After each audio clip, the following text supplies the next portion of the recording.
Not going to do much evaluating on day 3, but if you see issues on day 4, if you see issues on day 5, if you see a sustainable repetitive pattern where he's making the same mistakes or he's struggling with something specifically, then you can absolutely extrapolate from that. Day 1, he has a good day. Day 2, not so good day. Day 3, not so good. Okay, well, what if he has 3 good days in a row? Then all the stuff we've been talking about over the weekend, we're not going to be talking about that anymore. So yeah, you're right, Jody. I mean, he's the QB1. He's not going to be losing his job to Gardner Minshew or Carson Strong these next couple weeks. So really, are we wasting our time when we do these over evaluations of it? But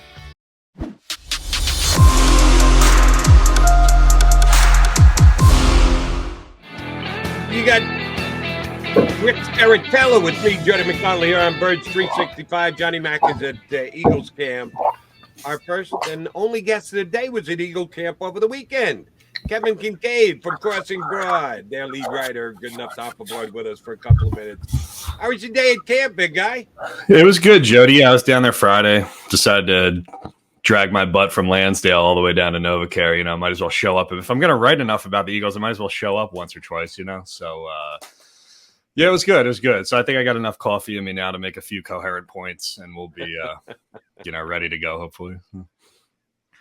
Hey, Kevin, welcome aboard, man. I heard Sirianni is really changing things there at camp, and the latest adjustment, I mean, they've worked their way now, I think, from a 58-minute practice to an hour and 15-minute practice to the last one, 90 minutes finally. And, oh, by the way, no more glaring music. I mean, that was a staple since Chip Kelly for the past 10 years.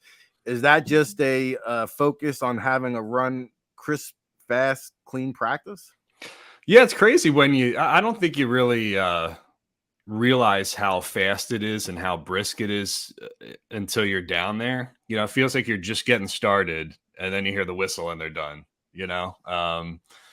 But hey, it works for them, I mean, they've swear by it and the players seem to like it. And, they went into last season with one big preseason injury, I guess, right? And everybody else was pretty much healthy and pretty much clean. You can argue about whether they were ready to play or not, or when and how much of that could be attributed to the lack of practice time, or whether it was just a new coach and a new system and trying to figure it out. But yeah, if they ramp it up slowly, what'll be at like an hour and 20 minutes today, an hour, 30 minutes tomorrow. So it's a long gone are the days of Andy Reid when it was multiple sessions in the heat and trying to, putting the pads on in, first week or whatever. So yeah, it does not look anything like it used to down there.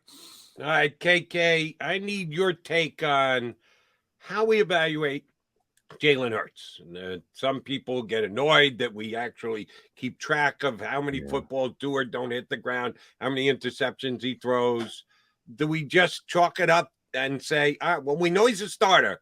So everybody please tune back in against the Detroit Lions 40 some odd days from now, and you'll see how good Jalen Hurts is. Or can we actually try and glean something from practice? Different people have varying opinions on how much we should actually put into what Jalen Hurts is doing in non-game situations. How do you evaluate the quarterback and his readiness for the opener of this season? Not going to do much evaluating on day 3, but if you see issues on day 4, if you see issues on day 5, if you see a sustainable repetitive pattern where he's making the same mistakes or he's struggling with something specifically, then you can absolutely extrapolate from that. Day 1, he has a good day. Day 2, not so good day. Day 3, not so good. Okay, well, what if he has 3 good days in a row? Then all the stuff we've been talking about over the weekend, we're not going to be talking about that anymore. So yeah, you're right, Jody. I mean, he's the QB1. He's not going to be losing his job to Gardner Minshew or Carson Strong these next couple of weeks. So really, are we wasting our time when we do these over evaluations of it? But if you say, hey, everything that he throws 15 yards downfield and to his left side has been incomplete. Okay, maybe there's a pattern there. If you say, hey, he's having trouble reading beyond the first guy, maybe there's a pattern there, and some stuff you can extrapolate from it. But you just proceed with caution on all this stuff. We're talking about practice, as Allen Iverson once said, right? So, but I think the funny thing is, we talked, Jody, about how the Birds drive everything in Philadelphia, right? There is a demand for the Eagles all the time. I mean, hell, we're doing a show right now called Birds 365, right? Right. So oftentimes the supply can meet the demand. We're in the middle of the season. We have film to talk about. We have great quotes. The games matter. sometimes you're in parts of the season where we can only supply a certain thing to meet that demand. And the supply may be charting every individual throw that Jalen Hurts throws in a meaningful practice. But that's what people want. People consume that. So it's just on everybody to just take that with a grain of salt and just, focus on the things that matter. If you see concerning repetitive things from Jalen Hurts, okay. But if Kaiser White makes one great play in a vacuum and blows up the backfield, hey, just chalk it up to the defense and just try to look at it pragmatically, Hey, Kevin, keeping it in the backfield. One thing the media has been talking about is Miles Sanders, and he, was a little bit bent out of shape about the reporting that he was taking second team reps. What do you make of the situation? Earlier on the show, I said Kenneth Gainwell has a chance to be a real X factor in this Eagles offense. How do you see this kind of three-headed monster with Boston Scott in the fold here panning out? Yeah, Nick Sirianni clarified on Saturday. He said, the PR staff told me that this was a topic and that you guys were going to ask about it. And I want to clarify that Miles Sanders is the guy. They do a thing where they go 3 reps for the running backs and they rotate them. And I guess the observation was made that, Miles Sanders was taking his reps with the twos on Friday, and that's something that you do kind of focus. There's a lot of meaningless crap. Like, let's be honest. There's a lot of meaningless crap that happens in camp and that people focus on, but you can make very distinct observations. Like Jalen Reagor has been working with the twos, right? Okay. And that's been day after day after day after day, so that's one thing that you can set aside and put in a bucket. Okay. He's clearly on the outside looking in. Miles Sanders and the running backs, look, I mean, they had like a 4-headed monster going at one point last year, So when Nick Sirianni says, hey, this is just kind of a funky quirk based on the repetition and the way that we rotate these guys in, the way that we use our running backs, I can believe it, So I didn't think that was, I thought that was a little, I don't want to say misconstrued. I don't think the beat writers said anything or did anything or blew anything out of proportion. It's just like, hey, here's an observation and this is what we see. And Sirianni said, this is why you're seeing that, But Sanders then to come out and say, hey, I want to get the respect I deserve and go on that whole angle. Look, if he feels disrespected by that, that's fine. You turn that into motivation. But I would honestly argue, I would ask a rhetorical question. Do people do Eagles fans not respect Miles Sanders? That was like the biggest topic at the beginning of last year. You remember, because he had the one game where he had one carry at halftime. Everybody was asking the Eagles to run the ball more. People were calling for more of Miles Sanders. So I don't know. Maybe there's something lost in translation there, but I didn't think there was anything, fans maybe looking for him to go from good to great or great to elite, but I don't think there was a baseline disrespect there. Nor did I. And I thought it was a legit topic of conversation because Elliott, Joe Parks noted with me on WIP on Friday, he never took any second team reps, all practices, all preseason last year. Yeah. Maybe they just derivated by chance or by mistake, but they did it. So it was a legitimate question.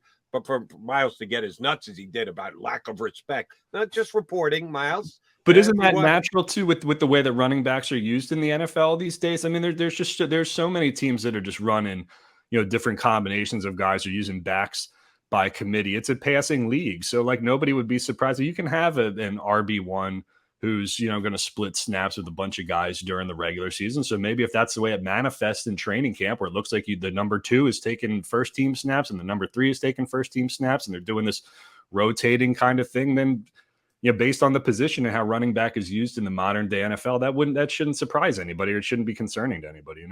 RB1, RB1A, RB1B, it's all RB1C. All the same thing. Yeah. They can get very similar. All right. Yeah. Speaking of running the football, Mr. Kinkead, we all expect the Eagles to throw it more this year than they did last year. You don't go out and get A.J. Brown if that isn't your game plan going forward.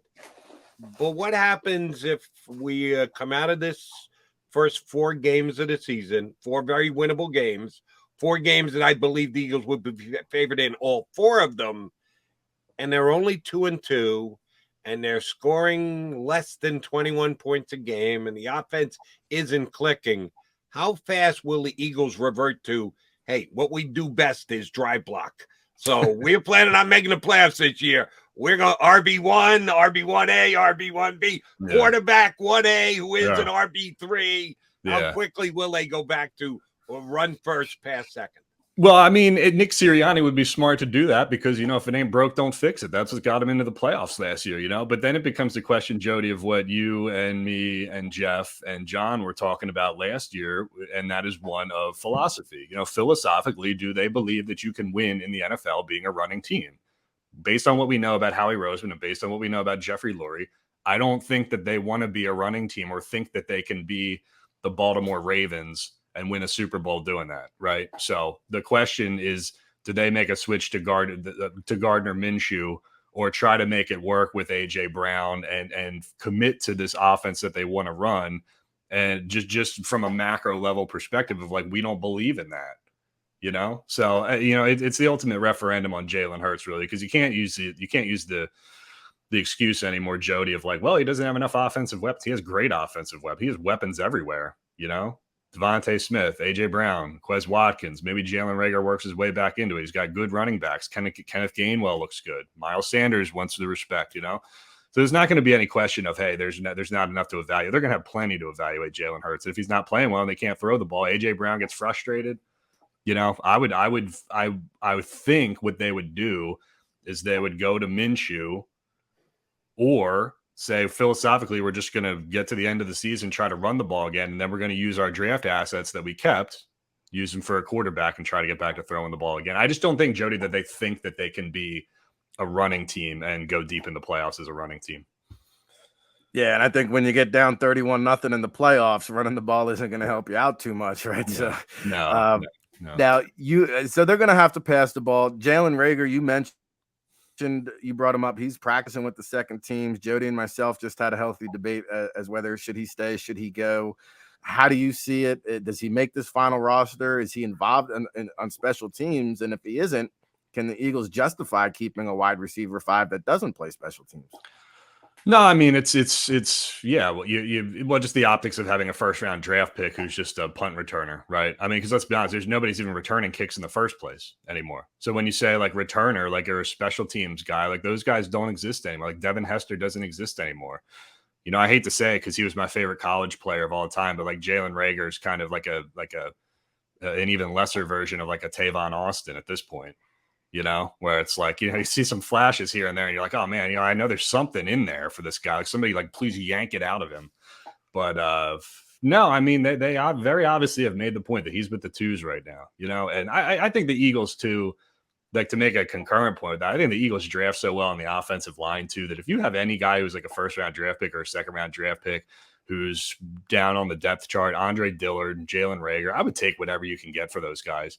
Because remember, you save some assets going into next year if Jalen Hurts doesn't work out, and you need to make a move for a quarterback, be it with a draft or in trade. So if you can compile even more, give yourself even more ammunition to move up, and these guys aren't really going to be part of it, then I would do it, KK, let's flip it over to the defense. You were there on Friday, which was a day where the defense certainly got the better of the offense.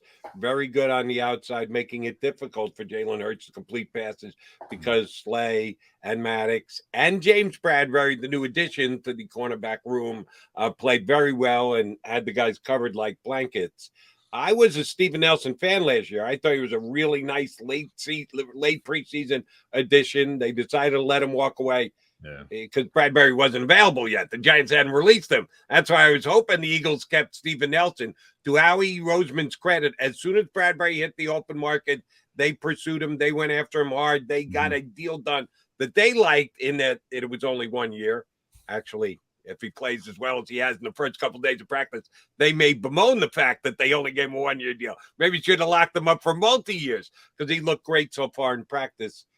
Is that going to be a strength for the Eagles all year, their corners' ability to cover? Yeah, I think so for sure. And everybody always likes to ask these questions, Jody, like, okay, did the offense look bad on Friday or did the defense look really good? I mean, oftentimes this early in camp, it's kind of a little bit of both of those things, I didn't think on Friday when I didn't think that the defense looked so amazing that they were causing Jalen Hurts to look that bad. But I mean, the defense is always ahead of the offense at this point in camp. We say this every year. Haven't we been saying this for like 10 years? Well, it looks like the defense is further ahead of the offense right now. Well, no crap, because it's day 2. I mean, that's always how it works out. But beyond that, Jody, I thought the linebackers looked really good. I can't remember the last time we went into an Eagles camp like excited about the linebacking core, but TJ Edwards has looked good. Davion Taylor's been around the ball. Kazir White had a play on Friday where he just totally blew it up in the backfield. And to think that that's like a strength, that might be a strength of the team is crazy to me, because I don't, you can go all the way back to Nigel Bradham, Jordan Hicks, and Michael Kendricks probably for the last like group of, 3 really solid linebackers that they've had. And it's kind of a misnomer too, because they were a 4-3 team back then, but they never had 3 linebackers on the field. I mean, you're sitting in nickel for 75% of the time. Right. So, based on what they do with some of the fronts, I think, McMullen isn't really big into the 3-4 versus 4-3 argument right now. But to me, it'll be interesting just to see from a standpoint of like, how are they going to line all these guys up? Like how does that result in snaps for each of these guys? So you have a really solid back end now, but if you guys have guys in front of you who can help out with that, maybe they can sit back and play cover 2. Maybe they can play zone. I think the thing with Bradbury was that his numbers playing zone were a lot better than his numbers playing man. So I think based on who they pursued this year, Hassan Reddick, Jordan Davis, James Bradbury, it makes me very curious to see what they're going to look like when they finally get out on the field and, show some kind of actual scheme, because Jonathan Gannon will tell us that he doesn't have one.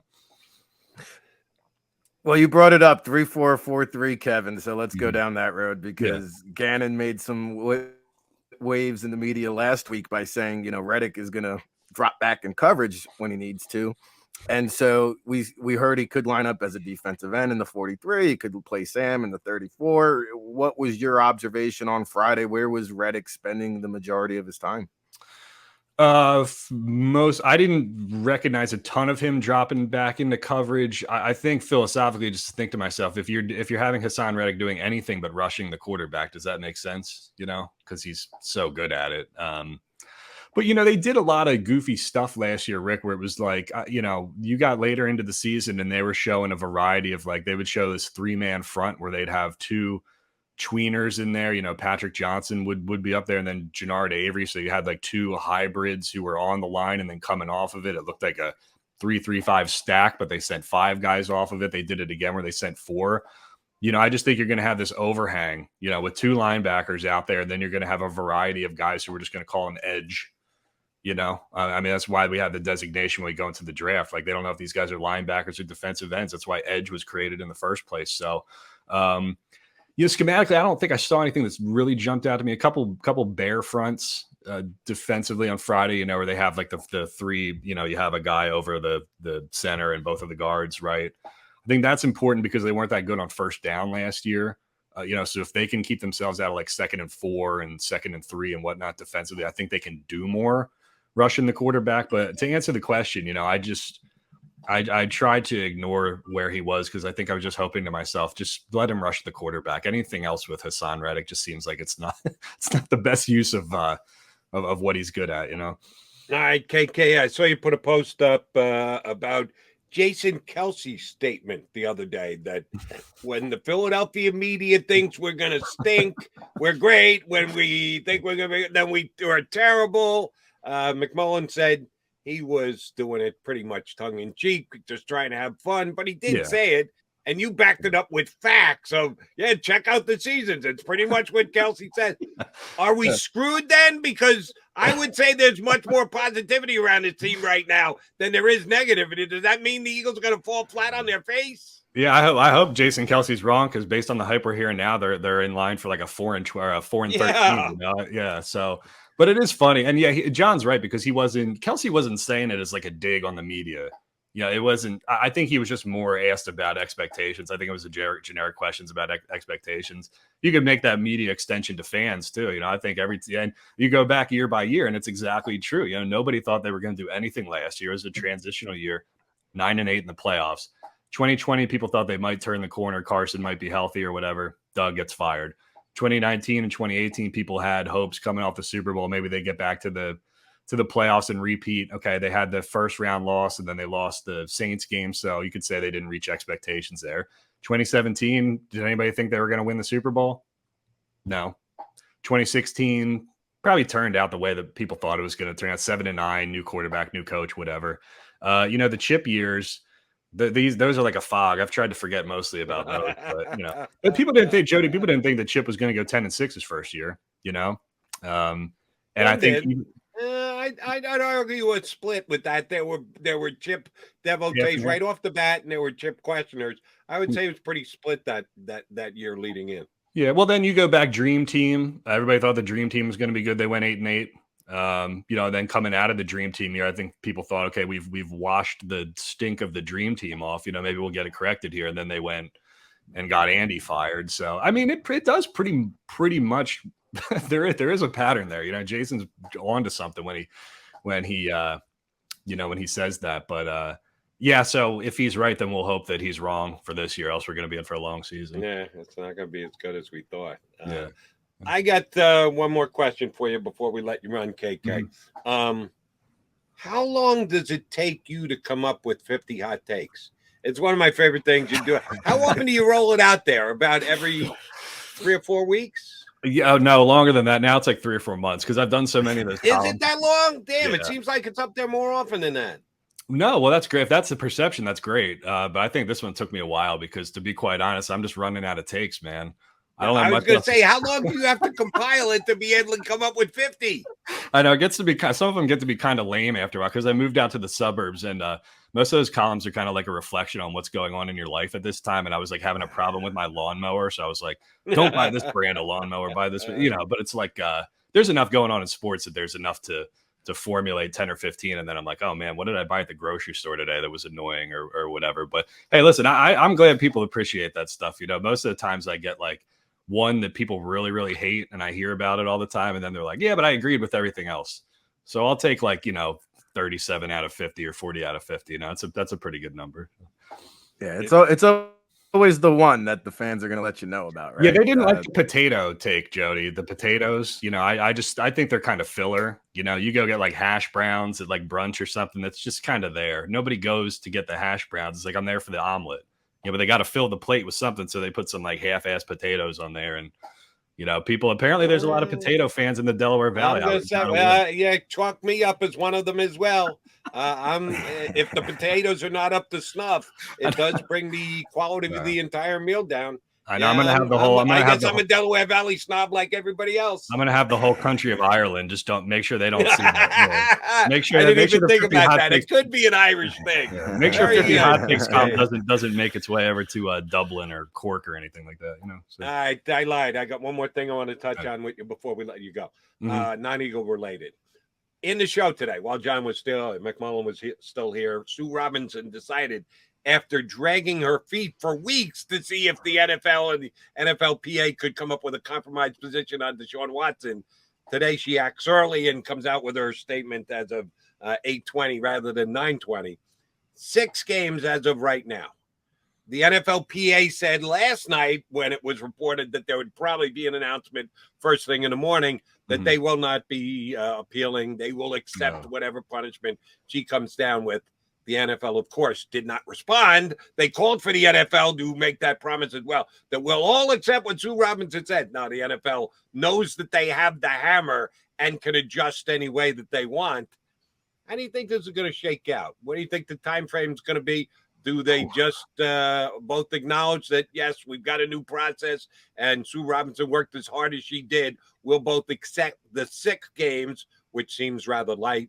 Will the NFL appeal? How long is it going to take? How do you see this Deshaun Watson next step coming down?